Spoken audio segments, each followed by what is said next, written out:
Raanan is fat and he's a Jew. He'll tell you something that you already knew. Your favorite movie sucks. Your favorite movie sucks. American Beauty or Forrest Gump, your favorite movie sucks. All right, we are back with another episode of Your Favorite Movie Sucks, where I watch my friend's favorite movie and tell them if it's good or if it sucks. It's not only a shit talk. And today we have one of my dear friends, great comedian, Luke Mones, all the way from California to talk about a movie that I hadn't seen since theaters. What? It's part of my list. I haven't seen since theaters. Yeah, that's a tough sentence for you. That's like one of those lists, yeah. I haven't seen. That's like when they do a line like Totally. Sally Seashells to insult you. That is your. That's that like is, the new. that is your Sally Seashells. Yeah, like someone go like, "Oh, have you not seen this in theaters?" Yeah, I mean that's crazy. Seen since theaters is tough for me. Interstellar, Christopher Nolan. I saw it in theaters when it came out. I haven't seen it since then. One of your favorite movies, huh? I would say it's definitely not my. I mean, for the purposes of the podcast, you said it's my favorite movie. I don't know if it's my favorite movie. You were like, "What's a movie?" And then I gave you some, and you were like, "We did those." So I would say it's among my favorite films to be released in the last 15 years. Okay, all right. And we always begin this by saying, what was it like when you saw it in theaters? What was your experience? Well, as with many Nolan films, when You were blocking the people behind you. This man is very I have tall. I have a short torso, and Do I you sit in the back? no. Okay. I have a short torso. It's not a concert. You have to let me make fun of tall. Tall is a privilege. Come on. You act like I'm calling, like you treat it like it's fat. It's not. It's different. I can make not fun of that tall. different. It's not Oh, that I'm different. sorry. Have you got in every job you've ever interviewed? No, decidedly not. I guess that's when you don't get it, when you lose a job and you're really tall. That's got to be like, man, my personality must be. anyway. So Interstellar. I haven't had a job in 10 years. That's true. Okay, so I would say my experience of it, like with many Nolan films, is initially awe and confusion. Yes. Which is not necessarily a bad thing. I would say most of the time with Nolan, I am trying to sort of piece together what's going on. People are talking very fast, and I think he presents a complex picture sometimes on purpose. There's a sort of mystification that I feel his style kind of is imbued with. Yes. I agree with the awe. So that was my, and maybe I'm like, I was in college, so maybe like I wasn't like fully grasping all of the themes and all of the details. Yeah. But it's a film that has become for me one of great rewatchability. I feel I have liked it. Usually when I really like a movie, and maybe we've talked about this, but when I really like a film, I oftentimes will go, I'm satisfied not watching that again. Yeah. Well, I like, and sometimes there are movies where I go, I liked that, but I will never watch it again. Right. And I personally believe some people's view of what a favorite movie is very shallow. It's like, which movie have you watched the most? Yeah. That can be a prerequisite for your favorite movie. But I have certain favorite movies I love that I might not watch ever again, but it's still impacted me. You know Another Matthew McConaughey movie I've watched once that I don't think I'll watch again, Mud. Yeah. I saw it a long time ago. I don't remember it too well. But I remember seeing this in theaters as well. What was your impression?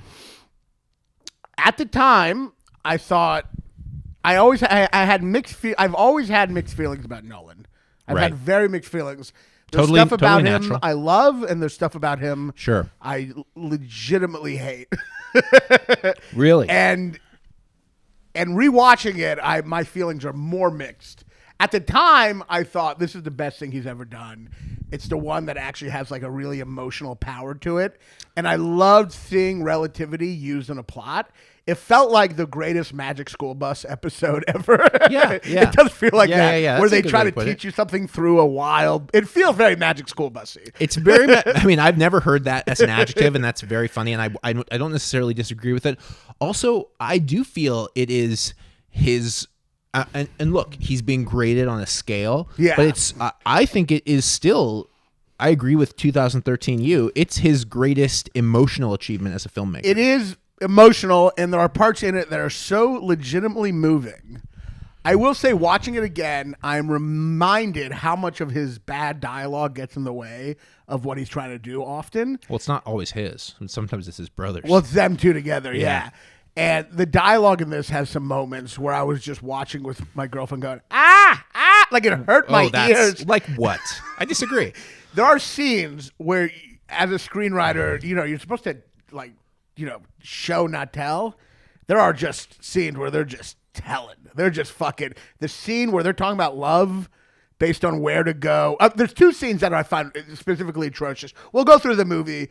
You're thinking of the Tesseract when he goes, "It was love. Love was the." I mean, all that is really hard. That's tough. Yeah. I mean, I'm look. There are some parts that I find moving. I'm not a cold-hearted man. Yeah. But there is some atrocious dialogue in this movie. Atrocious is such a strong word, and I see number one why this. I see why this could be a really popular podcast, and I also see why there are many who want to see you. Well, this is actually more of what I imagine. Most of the podcasts, every movie, I've been kind of a little like.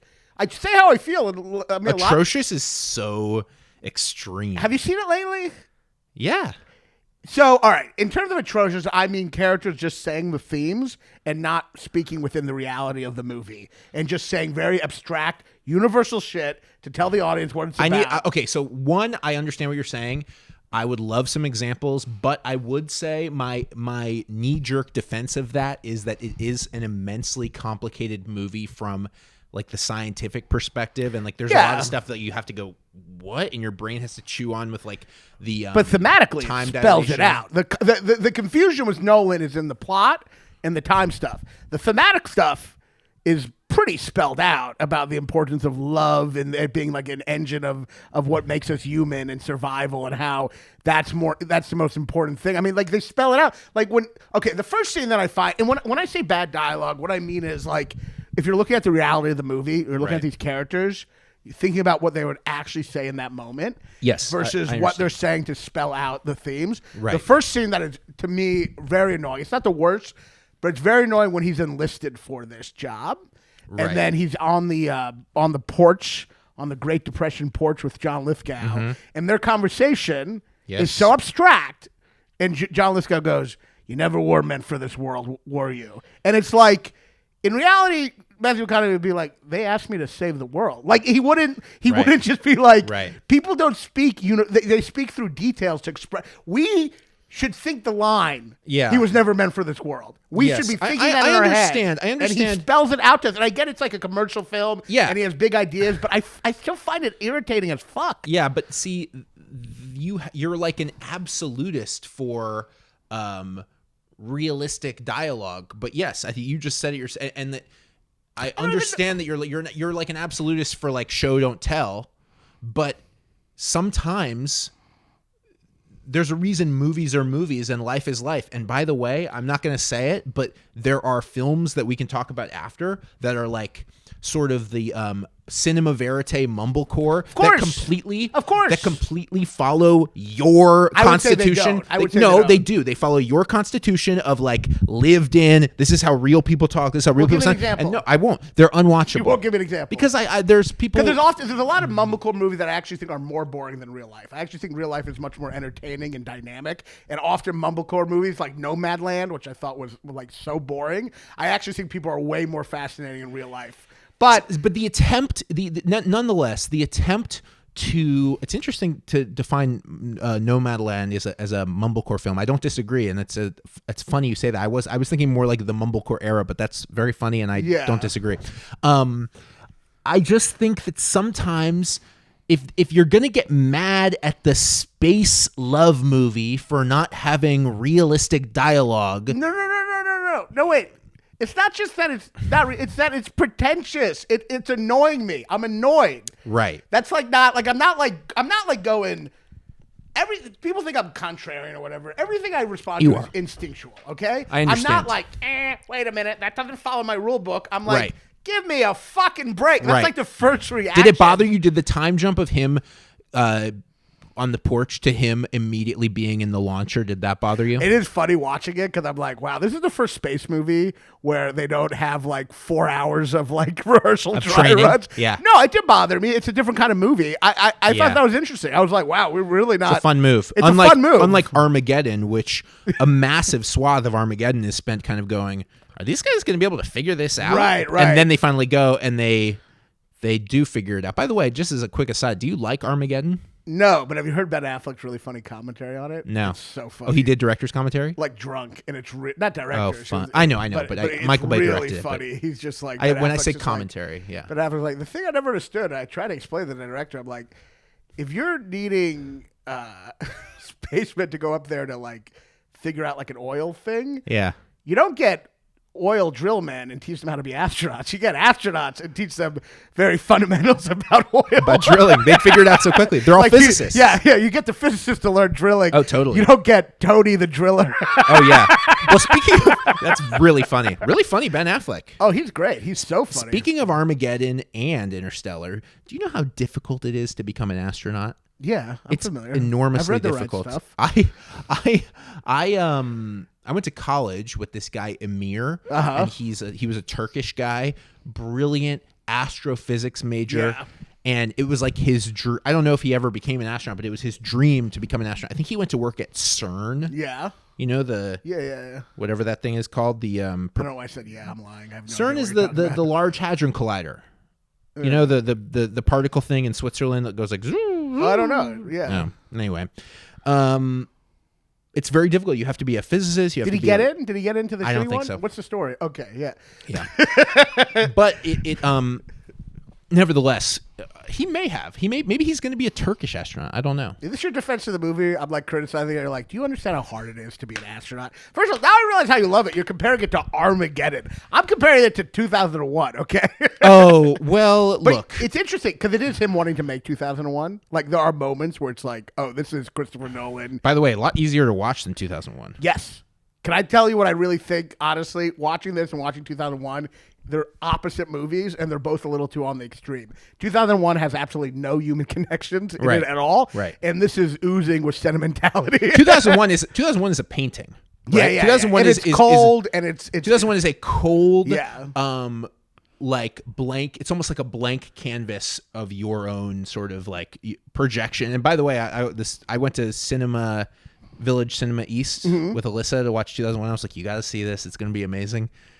Packed. You know that theater in the East Village on 2nd Avenue? We were in there. It was like in the main one with the chandelier. There was like, full theater. She was literally, no exaggeration, the only woman. Isn't that great?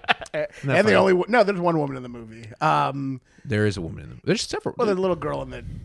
Oh, that's the other thing. Interesting was 2001. In it, they have the father talking to his daughter, which is such a big part of this movie. I don't think. I mean, that's obviously, it's not. It's not a subconscious influence. And also the FaceTime, FaceTime thing. That's what I just said. FaceTiming is his daughter. No, I know, but I'm saying like literally the technology of FaceTime that Kubrick introduces. Is also sort of that rudimentary FaceTime thing. Yeah. Nolan's not like after the movie. You know what? I think I was making my own 2001. He's deliberately making his own 2001. Now look, I don't want to to get stuck on the dialogue thing. I don't want to. Because but it gets in the way for me. Does it not get in the way for you? No. Otherwise, I wouldn't have named it as my favorite movie. I would have come in here with some art house bullshit that you like.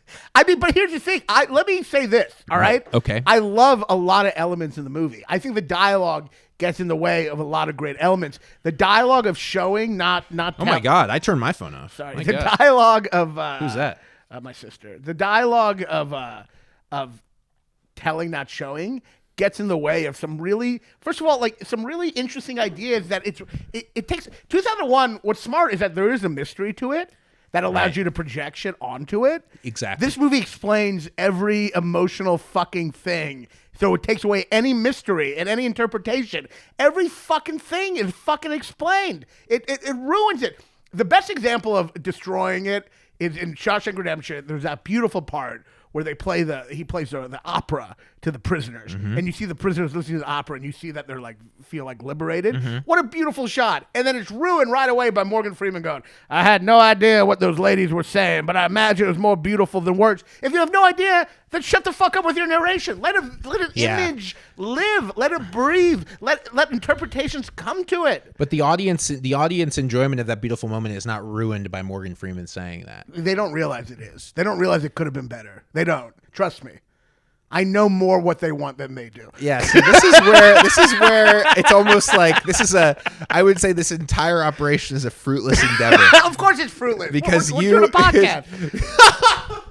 But yeah, I'm just shitting on a movie people love. I'm just like I understand. But look, I think that the dialogue does not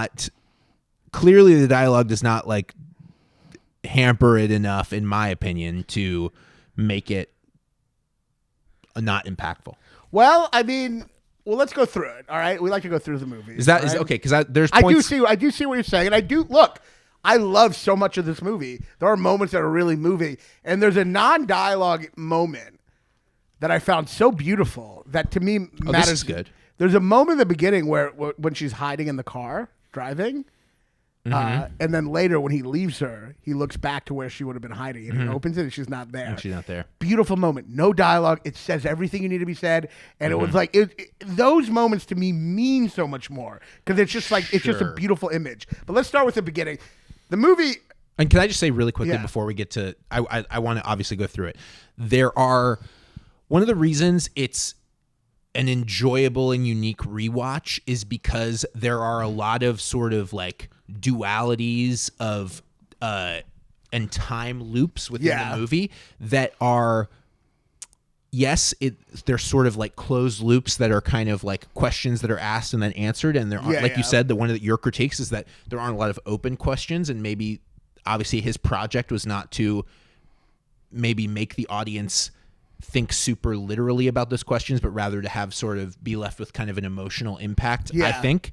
But there are things in the movie that are confusing, like I said, on the first watch, and leave you awestruck, that you begin to really understand and go, oh, in like a kind of, I think, a really professional and beautiful way, kind of like, you go, oh, of course that's him in the bookshelf. And of course that's the watch. And of course he's the ghost. You know, like, and you only get that. And then all these things that are kind of revealed towards the end of the movie of like, he's the hand that's reaching in to touch Anne Hathaway's hand. No, they're cool movement. I guess what I'm saying is it's emotionally not confusing. It's emotionally very like, obvious. And like, and I do think that's to its detriment. I also think, before we get into the movie, I've said this before on the podcast, the most unbelievable part of this movie is that Michael Caine works for like a NASA and he still has a non-electric wheelchair. He has to, like, no one can suit him up with an electric wheelchair. Well, no, they have spaceships, and he's fucking like, he's like a homeless veteran. He's just like rolling it. By the way, that space station is a hotel in Burbank. Oh, really? Yeah, it's like a weird. I forgot you know every fact. It's like a weird gothic brutalist hotel. That's like, I now know what that term means. Has those weird I know, has those weird sort of pyres. Would you have said brutalist if that movie hadn't come out? Yes. And I would have understood what that meant. Well, I think it's like a Soviet, let's call it Soviet. It's a weird sort like of kind harsh of conform Soviet concrete hotel. Which, very ugly. Okay, so let's go through the movie. But the reason he doesn't have an electric wheelchair is because as is explained in the beginning of the movie, which I didn't realize or forgot until the last watch I had, the Earth is like low on resources, and there's a lot of like backwards anti-technology stuff. And they're building spaceships in there. They had spaceships already. They're building one big. The thing they're building is the one big spaceship. Can't put an electric thing. Not one of the fucking engineers in NASA can soup them up with something. They just need farming. Because of the blight. Well, by the way, the only thing I did kind of turn my nose at in the last watch, and we will get to the chronology of the movie, is the conversation in the beginning, the parent-teacher conference with David Oyelowo. Oh, yeah. Is that the guy who played Martin Luther King? Mm-hmm. Yeah. He's clearly trying to do, like, keep in mind this movie comes out in 2013. This is on the heels of the Tea Party, Yeah, and like yeah. Michelle Bachmann, if you remember her, of course, and Sarah Palin, and the sort of anti-intellectualism of the right, which obviously hasn't gone away, but like I think was at its sort of peak, at its nadir, at the. It feels like it's peaking pretty hard right now. I think this sort of attitude feels like them winning and then destroying every department is kind of peaking. No, I think what I'm closing down of libraries. What I'm talking about specifically is the like sort of like, ooh, smarty, yeah, like I don't know. I get that, but it's Nolan trying to be. I think that like weird thing that he kind of hints at briefly and then is unexplored for the rest of the film of like, oh yeah, well here's a little droplet for you about us being a school that's anti-learning. But it's the opposite effect now, because now I'm watching that going, I wish the authoritarian government I was in was that gentle. Like they're like very like they're like a gentle fascist group. They're just like, maybe he should just be a farmer, and like they're authoritarian but gentle. And I'm like, I wish we had gentle. Well, again, that's fascist through leaders. the lens of 2013. That was scary. Now I'm like, well, I wish just like I wish we had fucking Veep as Veep. You know what I mean? Julia Louis-Dreyfus. It's really funny. But so. All right, so the beginning, you got the footage of the women, the people talking, the When Harry Met Sally beginning, where old people talking. Yeah, which I forgot they connect to the end. But it's, and then obviously you see Ellen Burstyn. Yeah, I keep on forgetting that's Ellen Burstyn. It really, really doesn't look like Ellen Burstyn. I actually didn't really know that for sure till this moment. You know what? I kept on going, is that Ellen Burstyn? You know what's crazy? I think Ellen Burstyn is wearing old age makeup. Really? Despite being to make her not want to kill herself when they cast her in it as 100-year-old lady. I would say Ellen Burstyn at this point is a famously old woman. Yeah. But she definitely looked. Yeah, I think you might be right. No, because if you watch her in, I'm sure you have not seen it, but the new Exorcist movie. Yeah. No, I haven't seen it. With Leslie Odom from Hamilton. She looks much younger. Yeah, I can believe that. Doesn't it feel like the kind of movie where they'd put old age makeup on Jessica Chastain? But I guess you'd realize it then if you did that. Yes, but actually no, I don't think that. No, because Nolan does do that a little bit. Like he did that. Well, no, I don't know. Does he do that? I don't know, but you know what's really funny? He put old age makeup on Michael Caine to age him. He just likes putting old age makeup on really old people. That's his thing. That's the movie. He loves to put old age makeup. Now we are 2 for 2 with the two old people in the movie. Except for the black guy, who, what a black don't crack moment. Yeah, that is the ultimate black don't crack moment. It's like 23 years, he looks the exact same. They don't even bother. They put maybe a little gray. He's got some gray in his beard. And by the way, he's very well kept. Yeah, very well kept guy. Yeah. And I guess he's like one of the world's leading scientists. Of course, he's like cares about his appearance, but he thought he was. I didn't understand that part where he was like, "Oh, I slept for stretches." And it's like, but I thought you couldn't wake yourself up from cryo sleep. Yeah, that's a good point. That part. That was the part I was guess confused you can. by. Maybe you can time it. You probably could put a timer on it. Yeah, but why wouldn't you just not? Why would you just sleep? Yeah. He's trying to figure out the gravity thing for 22 years. I slept for It's really funny that he spent 23 years and he didn't get anywhere with it. And by the way, your brain would be mush. He seems a little out of it. Yeah. But then he just dies anyway, right? Yeah. But do you think in the movie they're like, should we put more makeup on him? And Christopher Nolan was like, black don't crack in a British accent. I don't know. I don't know what the behind the scenes questions were. But really funny. Have you seen Prometheus? Mm-hmm. So apparently Prometheus, you know how Guy Pearce is old age makeup? Yeah, that was distracting. And it makes no sense because there's no other young Guy Pearce in the movie. So originally there was going to be a flashback of him being young, and it got cut out. Funny. So now you just have. They could have used an old actor, but instead they just have a young, like a guy in old age makeup for no reason. Funny. It's kind of like a reverse All the Money in the World. What is that? All the Money in the World is the Getty movie, the Getty kidnapping movie that starred Kevin Spacey. The same director. Old age Ridley makeup. Scott. Right. Also Ridley Scott movie. Crazy old age makeup, but then they cut out all his scenes and they replaced him with Christopher Plummer, who was like 93. Who probably would have got a Me Too too if he would lasted a little longer. You know what he died. You know what he would definitely been, because all the other old actors falling into this.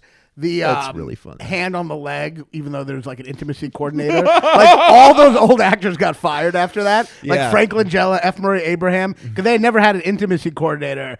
And then like they'd be a scene and he'd just so put his funny. hand on her leg. Right. And she'd be like, "Oh, I didn't know you had rape in the scene." And then they'd fire him. You know what I mean? But Have you seen the Francis Ford Coppola kissing the extra? I haven't seen there's footage. Yeah. He's Italian. I mean, You know, what are you talking about? He's Italian. He's walking through. I go the Cuomo defense. You He's- know, it used to just be called Italian. When did it go from Italian to just sexual assault? He's like huh? setting the scene in this ballroom thing for Megalopolis, and he's walking through, and he just walks up to an extra and kisses her on the mouth. It's crazy. All right, so continue. So, all right. So the movie, all right. So it begins. Yeah, you have this. The whole beginning is boring and bad. It gets very exciting soon. The beginning is just a bummer. I guess I also just McConaughey has become such a parody to me now that it's tough Right. watching him in this. But at the time, he wasn't. he wasn't. You have to understand, this was the height of what they call the McConaughey-sance, where it was like McConaughey-sance or whatever it's yeah, called. yeah. Boy, is that a hard portmanteau? Is that what it's called? Portmanteau, yeah. Yeah. Good. Portmanteau, not hard. What are you, my- It's just not hard for you to what say. It's My portmanteau. mentor? You should say things You're like good portmanteau. job. Yeah. No, but think of the run he had in 2013. He had a good run. 2012. He had Mud. You act like Mud is some like AFI American classic. It was the beginning of his comeback, I feel. Well, the big ones was the ones with his AIDS. Well, that was 2014. Nolan saw him in Mud and cast him in Interstellar. Oh, that's how. Really? Yeah. And so Mud, True Detective, Interstellar, Dallas Buyers Was Club. True Detective around the same time? Is it Yeah. that old? Same year. I just see him as a guy just saying philosophy in a southern accent. He's just like, time is a flat. I almost expected him to say time is a flat circle in this. Are you one of these people who doesn't like True Detective or doesn't watch TV? I think True Detective is fun and very pretentious. Fascinating. I mean, it is, so. Well, this isn't about True Detective. I can come back on and talk about True Detective with you. We don't do TV on this. But Right, you're not like Joe. You don't hate TV as an absolute. I love True Detective Season 3. I actually think that's the unsung True The Detective. Mahershala one? Yeah. I didn't think it's that bad. Thought it was great. Yes. Um, Interesting that you think that one's not heavy-handed, but Well, it was like a detective with dementia. I just thought it was fascinating. It is way less. Anyway, so McConaughey, crazy. you got the daughter, you got Timothée Chalamet. I didn't realize he was in this movie. while he was in college with me. Did you know him? Mm-mm. He boy, did that story not go anywhere. There's probably celebrities that have a story and they're Yeah. like, "Oh yeah, what's he like?" I never saw him. Worst. That might be the worst story I have that I'll often tell. We all tell him. I had this idea the other day that we actually need celebrities because life is so boring. Yeah. That it actually makes it exciting. If we didn't have celebrities and we realized the truth that we're all ants, Right. life would be so boring. We're all mold. Yeah, we're all mold. But now we can be like, "Ooh, I walked by Vin Diesel." It's not even a Yes. story, but it's just exciting to tell someone. No, sure. I would say one of the great things to happen to my life. People have kids. You're getting married. Yep. People, you put out specials. I saw Richard Kind at Zabar's. Yeah, and that's probably. I'm not even gonna fuck with you to ask you what happened to them. There's Sure, nothing more. happened. I just saw him at exactly. Zabar's. It's a fun story, and if we didn't have that, we'd have none of that. But the stories never go. Like you're just like, oh, Madonna sat next to me at the cellar the other day. But- Really? Yeah, which is crazy. But then people are like, ooh, what happened? I'm like, she just sat there and I sat here. We did not have an exchange. Was she wearing like a metal bra? I don't remember. I'm just thinking of her with the metal cone bra. I don't really know her music, so she was just like an ugly old woman to me at the table. All right, let's continue. You're actually kind of a problematic guy. Yeah, people think of you as this whistling clean comedian, but you're really not. You're actually kind of a cantankerous man. People call me racist on the podcast. I'm like, I'm not racist. I mean, I think you're a virulent racist. You're like I'm not gonna make fun of everyone equally. no. Well, you shouldn't. You know who else makes fun of everybody equally? The KKK. No, they don't. Except for they don't white make fun people. of white. That's what being racist is. I learned this recently. Racism is not hating people. It's actually loving one group more than others. It's the love that Wow. makes the KKK. If the KKK thought white people also sucked, they would no longer be racist. They'd just be correct. Well, they're not supremacists, right? Yeah, the supremacist is the racist part. I hate everyone. So you Right. can't be racist if you hate everyone. Right. I guess anti-Semitism is kind of the people hate Jews more than anyone. Right. That's supremacy of hate almost. Because there are people who are like anti-Semites who are not like I am the superior. They're the people. They're going, oh, the Jews are out to get us. And that's a unique thing.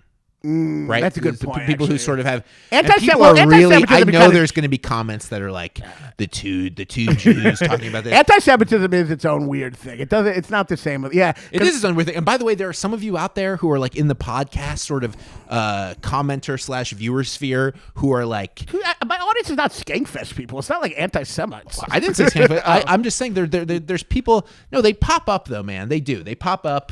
My favorite thing is when I did Rogan, I told him conspiracy theories are bullshit, and someone in the comments went, a Jew who doesn't believe in conspiracy theories. Now that's rich.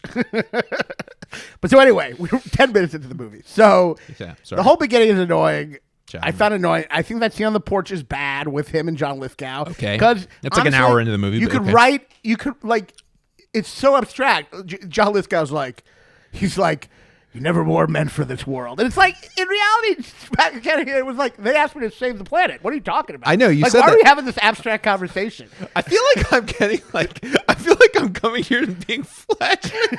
Being what? Like what's it called? Flagellated? Flagellated? I feel like I'm coming here for like, what's it, prostration or whatever it is? Flagellation, prostration. Prostration's praying. Okay, I'm coming here for flagellation. I'm like, people come into this podcast studio and they come into the basement and I feel like I'm being whipped. Can't you tell this dialogue is bad? And then you go, all right, well, thanks, here's your coffee. I'm like, what the hell is this? This is actually the first, like, most of the movies I've actually had. This is one I really have mixed feelings about. Well, yeah, because I watched the one with the Llewyn Davis one he did with Ismail, and I'm like, oh, you like this movie, and there's nothing, you guys are just talking about how you like it. And like one of the greatest movies ever. Well, to be fair, it doesn't have those moments of dialogue. And inside Llewyn Davis, no one's like, it's like a real movie with real objectives, not just abstract fucking dialogue to like tell the audience. The whole point of Nolan, I don't like this feeling of like, I feel like I didn't come here to be yelled at. Well, all right, let me get to, okay. I love the second part of the movie. All right, calm down. I love the second. You're such a small man behind that tall thing. Sure. You're about to cry. I love I love this second half of the movie. It gets so exciting. The Matt Damon, did you like the Matt Damon? No, and I'll tell you why. Yeah. Bad casting. It's like all Matt Damon can do in that is just be petulant child, and it needed a better actor for that. It's an interesting character. I also felt that some of the dialogue they gave Matt Damon's character when he's waking up, and in fact, some of the dialogue they give Anne Hathaway's character in that part of the movie, I was like, it's both of them. I know they're astronauts and they're brilliant people, but both of them, maybe it's the Nolan writing.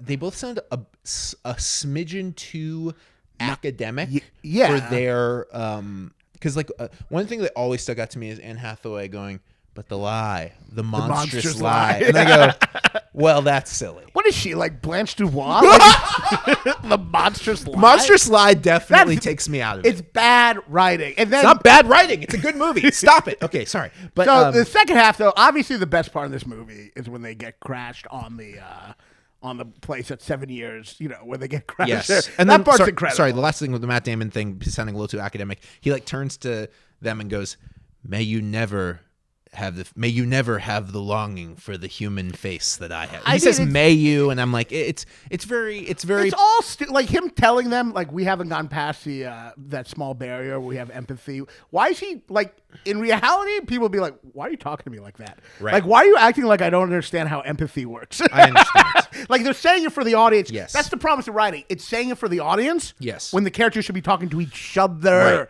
This is a lot of times in the movie, there's a part where literally once they're there, Matt McConaughey is like, what's a black hole look like? Like they've never talked about this. Right. And then he explains it to him like he's a child when they're there. At no point in any of this training are they ever explaining to him what the fucking thing looks like. Like they're not talking to the characters are not talking to each other. They're talking to the audience and they're assuming the audience is fucking retarded. I hate this feeling. Are you going to walk out? I feel like I hate this feeling. I feel like you're the first walk out. I just hate the feeling of like, because you know what it is? There's just admit I'm right. There's a slight tone of, it's not condescension, but it's definitely like, you are utterly going to be, there's nothing I could ever say to change your mind about anything. regarding Interstellar. Oh, you were guilty the minute you walked in. Yeah. This is a Kafka experience. This is really is a Kafkaesque sort of. I feel like I guess I should have known coming here that I would be kind of. Well, you can fight back. Fight back. Be a man. I have fought back, but every time I fight back, you just say it's hard to be an you astronaut. say the Lithgow example. Okay, You're like, you know how hard it is to train as an astronaut? Let's talk Do you about think things- the dialogue is good? let's talk about things you like. You agree with me, though. No, I don't agree with you.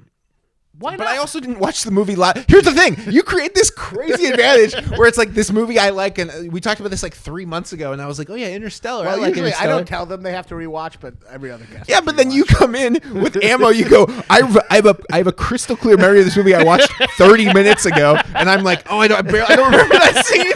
I mean, it's you've stacked the deck in an amazing way for yourself. I don't remember specific dialogue from the film except the monstrous lie thing. I'm just saying, like, do you think the fact that he's explaining to him with a piece of paper how a black hole is supposed to look once they've traveled light years away to the black hole, do you think that maybe realistically that lie would have happened a little earlier? Who's explaining the black hole? The black don't crack guy is explaining it to Matthew McConaughey. Matthew McConaughey is like, I thought it would look like this. Right. And he's like, oh no, black holes look like this. And he takes a piece of paper and he shows it. I'm like, Oh, well, I think that some of that stuff has to be given to the audience because of the confusing nature of like the quantum black hole yeah, stuff. I guess, you know, and maybe this is the problem. Like, You don't understand quantum physics. You know nothing about black holes. I guarantee you there's another version of this podcast where if the movie came out with the black hole explanation in the way that you're asking for it, you would go, I don't understand. What's a black hole? It doesn't make any sense. I don't know. You are kind of a Goldilocks when it would be a Goldilocks situation. No. This explanation is too clear. This explanation is too vague. I just think Christopher Nolan, and maybe here's the way you justify it. I'll play your part. You justify it by saying it's like playing chess with myself. You'll justify by saying this. Christopher Nolan is trying to bring big ideas to a commercially successful movie. Exactly. And to do that, he has to dumb it down to make this commercial movie that has big ideas. And oftentimes he's not successful, right? I mean, oftentimes the movies are commercially successful, but he's not successful in that aim. I would say like Tenet. Yeah. And even to a certain extent, despite its enormous commercial and critical success, Oppenheimer, they're a little confusing, right? I mean, yeah, but it's also just not good dialogue. Like the people getting philosophical is just a bad move. I'm sorry, but I just feel that Nolan, some of that stuff is kind of a given. It's kind of it's like Aaron Sorkin. Yeah, it's like he is a lot like Aaron Sorkin, who I hate. Right. But again, you want everything to Don't get me started on Aaron Sorkin. You want everything to be kind of like the sort of mumblecore, No. hyper-realistic.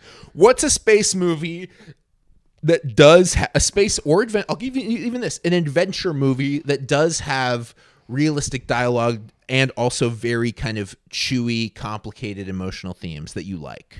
A space movie though, like that, or an adventure movie. Jaws. But Jaws is not an epic. This is an epic. Sure. I mean, here's the thing. What's an epic that accomplishes that? Because obviously, like Star Wars is an epic. I mean, I think it's called a space opera. Star Wars is an epic that deals with big emotional themes. It's also a fantasy. I do think 2001, even though there's no human connections in it, there's a subtlety to it that I do find interesting, and I do think there's There's an enormously there's subtle things. I just think you are judging this movie from a rubric of like the type of movie that you like, and it never was that way. And I understand you think some stuff is schmaltzy or cheesy about the Nolan-ness of it all, and by that I mean Christopher and Jonathan. Yeah. But some of that stuff is there in The Dark Knight Returns or The Dark Knight Rises. I mean, yeah, I think okay. And some of that stuff is there in The Prestige. And you're saying that it should be there. I'm saying that it is there, and I think that to say the movie is to toss the movie based on that is silly. So I think one of his best movies is Memento. Now, at no point in Memento do they go, the way human nature works is that no one can be trusted. So if you didn't have memory, you'd just be taken advantage of by everyone. It just shows that. And from there you go, oh, wow, we are naturally, it's instinctual of us to take advantage of people. And it has this interesting misanthropic view of stuff through the action of just a guy without memory. Right. And they also don't talk about the fact that when our lives have no meaning, we create a narrative, which he does. You see him create a narrative. You never have fucking Joey Pants going, when your life is not, we create narratives. But in this movie, it's all like that. So Christopher Nolan can tell a story without telling the audience exactly what it's about. He could probably make a great Apple commercial, but he doesn't. This is the style that he's perfected. And I'm saying that's bad. Good, and that's your right to say it. And that's basically that should be the podcast. I mean, there's nothing more to say. Is that you're judging the film again from this rubric of like. Well, just defend it. Just say so. Just make the case. You think it's better that it's in there? Do you think it would have been more effective if it wasn't in there? If we were allowed to get to the theme of love ourselves? Because that's my problem. Like when Anne Hathaway starts talking about love as being a fundamental part of the universe, the way when does she say that? Again, you have a massive advantage here. The other scene that I can't stand is after that whole. Because what I'm stuck with after 10 years and watching it, I do love it. But what I'm stuck with it. But I'm not this. I don't remember specific things. You remember every fact ever. Okay, go on. So what's scene? The second, to me, the hardest scene to watch is the scene when they're deciding which person's planet to go on, and she wants to go on the guy she likes, right? Because she's in love with him. Yes.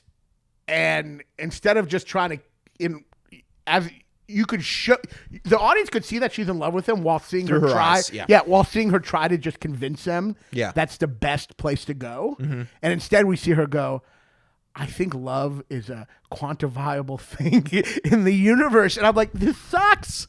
This sucks. I wasn't as bothered by that. I don't know why. I mean, it's just her. It's her defending why she's doing it, and any sort of big picture statement you take as this sort of affront to your intelligence. It is an affront to everyone's intelligence because an objective there, we should figure out that she loves him through the objective of her trying to convince everyone to go there. But if your plan, it's about objective. If your objective is to try to get everyone to agree with her to go there, you don't just tell everyone that love is the engine of the universe. You tell them, no, that planet's better.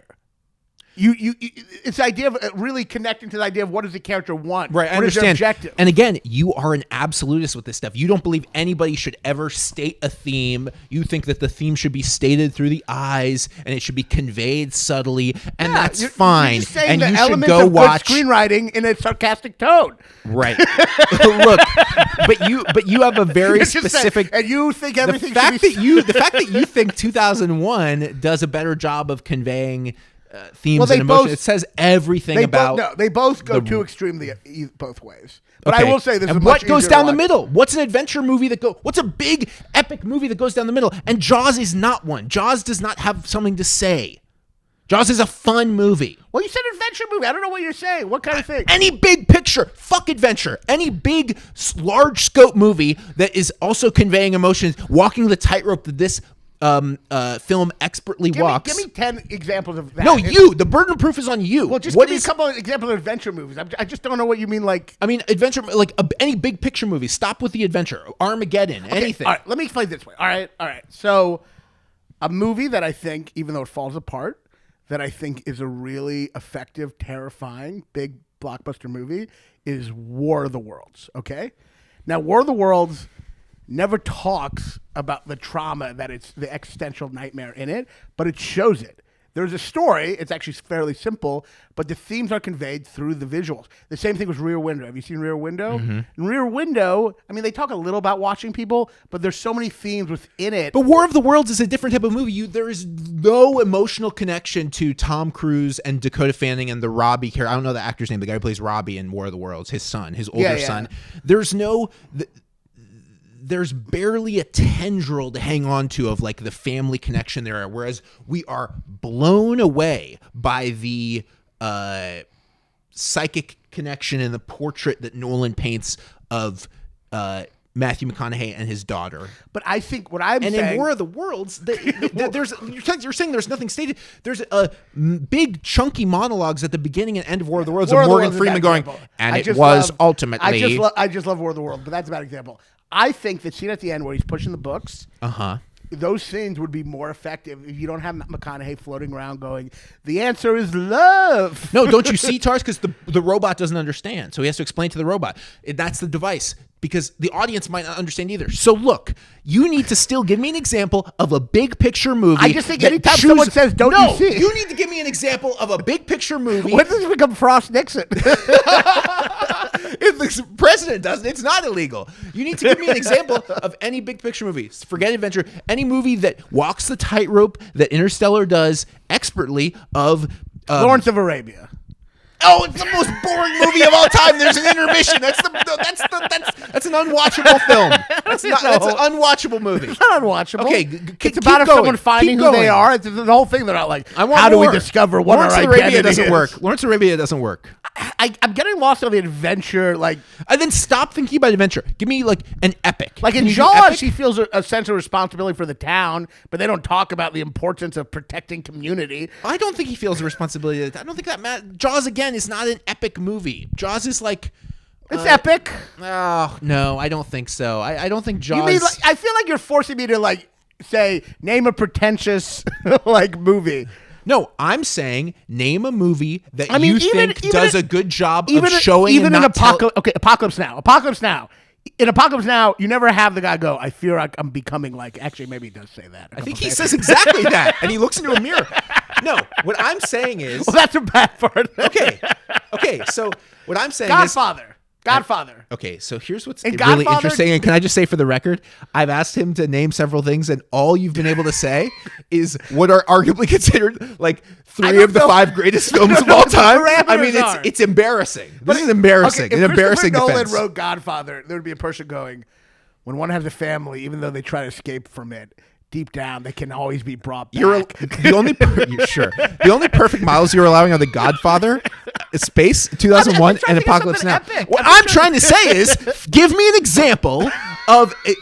What's really funny is we did a sound check at the beginning, and I tested, and you were like, "You should yell," and now I know why. You should give me an example of an epic movie. Let me finish the question. All these episodes have been civilized besides this one. All right, yeah. Give me an example of an epic movie that has. Now you're checking your phone. No, I'm just trying to make sure the time is good. But still checking your phone nonetheless. That's checking your phone. I need an example of an epic film. Now people are going to see it. Now I feel like I'm losing my composure. No, just say it. Just say it. Of an epic film that deals with these big themes. It doesn't have to be about family or love, but big, huge questions in a unpretentious, show not telly way that also is like a Magic School Busy or big epic thing. 12 Monkeys. At no point in 12 Monkeys do they go. I haven't seen 12 Monkeys. Do they go, we're all trapped for our fate, but heroism in the face of that is what makes life worth living. I haven't seen 12 Monkeys. It's still an answer. And that's the only. Yeah, I'm unconvinced, and I believe the audience, despite my lack of composure, will side with me. Look. All right, so the second half of the movie is very good. The whole 7 years thing is great when he goes to his daughter. And the tension in the 7 years. It's incredible. I love that part. Wait, I you're love talking about the waves? Yeah. Oh yeah, the tension in that is the feeling that you get watching that, the sort of raw emotional feeling of like, oh my God, every second counts. Yeah. I would say that scene's incredible. That's one of the most moving things Nolan has done. Yes. Would you say that's true? Yes. When he goes back and looks at the video of his kids growing older, that's one of the most moving. Oh, no, that. I'm talking about even the thing before that. I'm talking about even the waves. I think the tension in that is unbelievable. I wish so when they show Wes Bentley dead floating in the water. Yeah. I wish it had panned out and Wes Bentley from American Beauty was filming it going, isn't this so beautiful? That's funny. But yes, that part's great. Him going back, looking at the footage of everyone getting older is great. And it uses time shit to make you feel it breaks time to make you feel the pain of time. Here's my defense ultimately is that yes, I completely agree, and that given the impossibly big picture, it doesn't get more big picture than what Interstellar tries to do, right? So time, love, family, and the sort of and using relativity and black holes and space and time travel and an Armageddon, right? Like the end of the world. Those are probably if you listed like what are the biggest themes of like storytelling and being a person, those are like literally biblical level themes. I think it's great. And so sometimes the casualty of that, of the enormous swing that is going to be a little bit of schmaltz, and you have to accept that. And the fact that you are discrediting the film schmaltz, based on it's that, writing it like a high school play. That's what I'm saying. What I've done is I've allowed this viewpoint in, and you have been. There has been no grace. There has been no. You're not graced about me. Where's my grace? It goes two ways. You've not even acknowledged the idea that some of the writing might be too on the nose. I just said schmaltz. I just said schmaltz on the nose. That's the casualty of it. But look, and first of all, I was being silent earlier, and you were going, defend yourself, and now I'm defending, and you're going, you're not giving me anything. I mean, this is an impossible situation. Has no one else actually gotten mad on the podcast? Honestly, most of the movies I kind of love so far. I mean, I love a lot of this movie. I do. I've loved a lot of this movie. Most of the people just argue. None of them are like, what the fuck am I doing here? But it's all in jest. I mean, I like the movie. Yeah, I mean, look, Hey, how about the scene at the end? How about the scene at the end with Ellen Burstyn and him? You told him I like farming, holding her hand. No parents have to watch their child die. I did think it was a little weird. And this is like, if you watch the clip of that scene on YouTube, every comment is agreeing with me.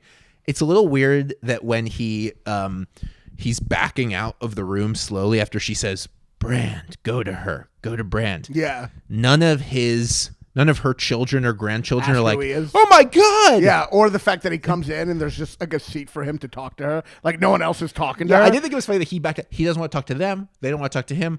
Obviously, in the real world, mumblecore version of that, you would want them all to talk to each other and maybe sit in a room and kind of be like Napoleon Dynamite. It is a little weird that like he comes in and like no one's talking to the woman. Like they don't even know he's there. You want to like see them eating. You want to see them going to the bathroom. You want to start. You. I think the second part of the movie is great, and I think the Matt Damon part is really exciting. Sure. But I wish. Can you agree with me? This I feel like a better actor could have like made that part really interesting. Matt Damon. I don't think. No, I think he's a great good for actor. I just think in this role, it just becomes so petulant. It's not about the acting. See, it's not about the acting is good or bad. It's about the casting and the sort of like.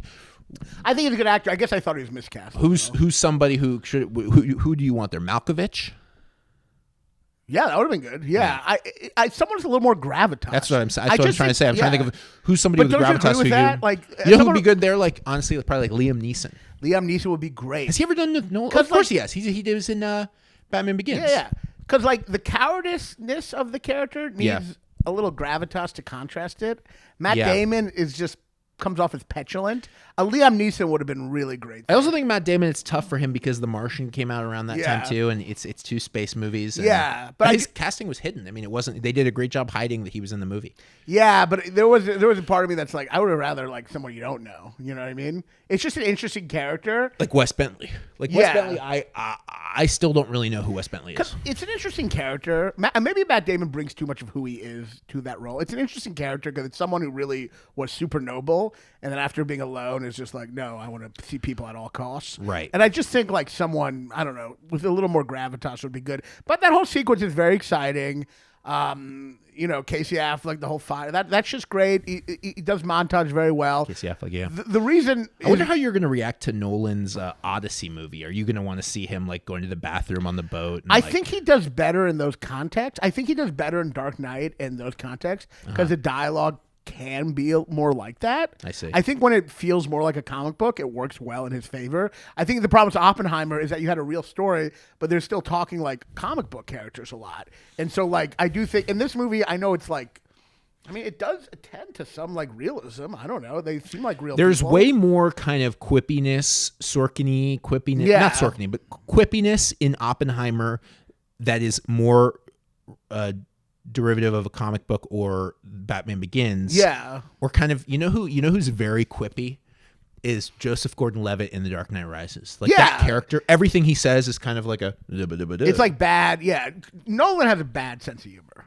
Like a corny sense of humor, and it shows. I don't know if he has a corny sense of humor. I think Dark Knight, even though I still think Joker's big monologues about chaos are like unnecessary. But like, right. So this is who we're dealing with. We're dealing with somebody who watches the Heath Ledger Joker and goes, I think he's great. I think he's great despite. Show me him sitting in his car. I think he's great despite the polemics of him. Right. Because if you want to show someone being chaotic, you don't have them do like essays on the importance of like chaos. You know what I mean? But I still think the acting is incredible. But I don't need him to be like, but whatever. Anyway, I still think Dark Knight's great, and I think Memento's great, and I think Prestige it has an incredible nihilism wrapped under it. Yeah, that is really good. Well, I mean, it's punctuated by all the dead bodies in the tanks, right? That's what you're saying. Well, there's an uncomfortability at the end, that thing of like, oh, these people are really fucked up people. Really fucked up people. And he honestly hasn't really indulged in that. He kind of went Spielberg. He started out in a very dark, nihilistic movies like Memento and The Prestige. Prestige is really nihilistic. Yes, and I love it. My favorite movies of his are Memento and The Prestige. And then he kind of I guess he just got bigger budget. Well, I think he got bigger budget because he's literally the last director under 80 who's given free reign to do original IP epics by the studios, right? I mean, literally no one else. You could say Scorsese, but Scorsese's grandfathered in. Yeah. No, Ridley Scott's grandfathered he's in. He's like the next Spielberg, He's like doing the commercial success with like the big ideas, But Spielberg, I think, makes more movies, and as a result, Spielberg, like Ridley Scott, is always working. Yeah. And so as a result, he has a bigger body of work that misses the mark maybe more frequently because of how much he's making movies, how often he's making movies. For right? sure. Yeah, I agree with that. Yeah. What's the last Spielberg movie that you truly loved? Like love beyond all love, like kind of love. No, love beyond all love, but like not have a criticism. There's a lot of movies I thought were good. I have to we go should soon. wrap it up. Yeah. What time is it? 3:37. Okay. There's a lot of movies I thought were good. Of his. I mean, I think, but the last thing I really, really loved was probably the first half of War of the Worlds. The last thing I loved undeniably. I think that was the last time we got to see Spielberg, the Jurassic Park Spielberg, and we haven't seen that guy since. Catch Me If You Can. Well, that was before War of the Worlds. Yeah, but look, I think I think the second half is great, and I think when he goes under the bookshelf, that part's creepy, and I do like it. I remember the theaters being like, "Ooh, it is crazy to go into a different dimension," and I do like the Magic School Bus feel of it. Them just being like relativity and like let's it's like a learning adventure. Yes, absolutely. The ending is okay. It's like a little it just gets very corny and cornier. Yeah, and then by the end, I was kind of like, I had a thought where I was like, I could turn this off right now because everything else after it is the same feeling as before. Like the feeling once he says this is love, the feeling for the rest of the movie is the same feeling for about 20 minutes. And to me, I remember thinking like, when you're really watching a great movie, you don't know how to feel about it till the very last shot. Right. And in this, you're like, it's just like a happy, spiritual. All the signs just led to New Age. Love is the engine of the universe, spirituality. Right. And I'm like, just from a tone, I'm like, I could turn this off right now because everything, like once he says, "Is this love?" is that same feeling with that same Hans Zimmer music for like 20 minutes, Yeah. And that's not true of like The Godfather or like, or Sideways. Sideways is a great movie where like, not till the ending when he knocks on the door, do you really know what the movie is saying or what it's about. And I do think a testament to a great movie is when only at the very end, like the very last second, do we understand, which you do actually see in The Prestige and you do see in Memento. And in this, I'm like, I'm just watching a new agey. You're watching an epic. Yeah. And obviously Sideways is not an epic, and you're proving my point. It is an epic. Thank you so much for having me. Let me end it cordially. They're going to think you're actually mad. I'm not mad. All right. Well, do you want to do any plugs? Punch Up, Luke Mones. What? You seem so angry. I'm not angry. All right, well, do the whole thing. I am nervous about. I'm nervous about Check the him timing. out at punchup.live. I'm truly not mad. I'm very happy. I've wanted to do the podcast for a while. I'm glad. Are you our going to Punch best Up? episode? Yeah. Watch. Check This is our best episode. Well, it's very contentious. It's kind of like I feel like this is first like time someone's had a meltdown. This is like old. This is like old Stern.